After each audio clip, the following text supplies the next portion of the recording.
दोस्तों, आज हम आपको भगवान श्री कृष्ण की एक ऐसी कथा सुनाएंगे जो आप में से कई लोगों ने नहीं सुनी होगी। एक बार भगवान श्री कृष्ण ने सोचा कि आज भक्त विदुर के घर जाकर भोजन करते हैं। भगवान श्री कृष्ण विदुर जी के घर पहुंच गए।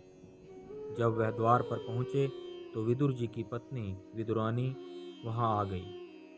उन्हें इतनी प्रसन्नता हुई कि वह भी भूल गई कि भगवान श्री कृष्ण को अंदर बुलाया जाए।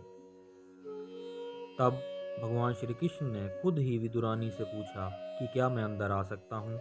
तो विदुरानी जी ने भगवान श्री कृष्ण जी को सम्मान पूर्वक अंदर ले जाकर बैठाया। भगवान श्री कृष्ण विदुरानी जी से कहने लगे कि मुझे भूख लगी है, मुझे भोजन दीजिए। विदुरानी जी ने कुछ भी नहीं पकाया था, इसलिए वह अंदर पड़े केले ही ले आई। विदुरानी जी भगवान श्री कृष्ण जी के चेहरे की तरफ देखते हुए उन्हें केले छीलकर देने लगी। वह भगवान श्री कृष्ण की आभा से इतनी मंत्रमुग्ध हो गई कि उन्हें यह भी नहीं पता लगा कि वह केले के छिलके भगवान श्री कृष्ण को खाने के लिए दे रही हैं और केले का फल नीचे गिराती जा रही हैं। भगवान श्री कृष्ण ने भी विदुरानी जी को यह नहीं कहा कि आप मुझे केले के छिलके खिला रही हैं।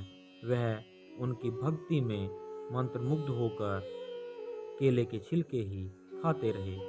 भगवान श्री कृष्ण भी अपनी इस भक्तिन की भक्ति में मंत्रमुग्ध हो गए, उस भक्ति में खो गए, क्योंकि कहा जाता है कि जो भी भगवान श्री कृष्ण को सच्चे मन से याद करता है या उनकी भक्ति करता है, भगवान भी उसे अपने गले लगा लेते हैं और उसकी भक्ति का उसे एक अच्छा परिणाम मिलता है।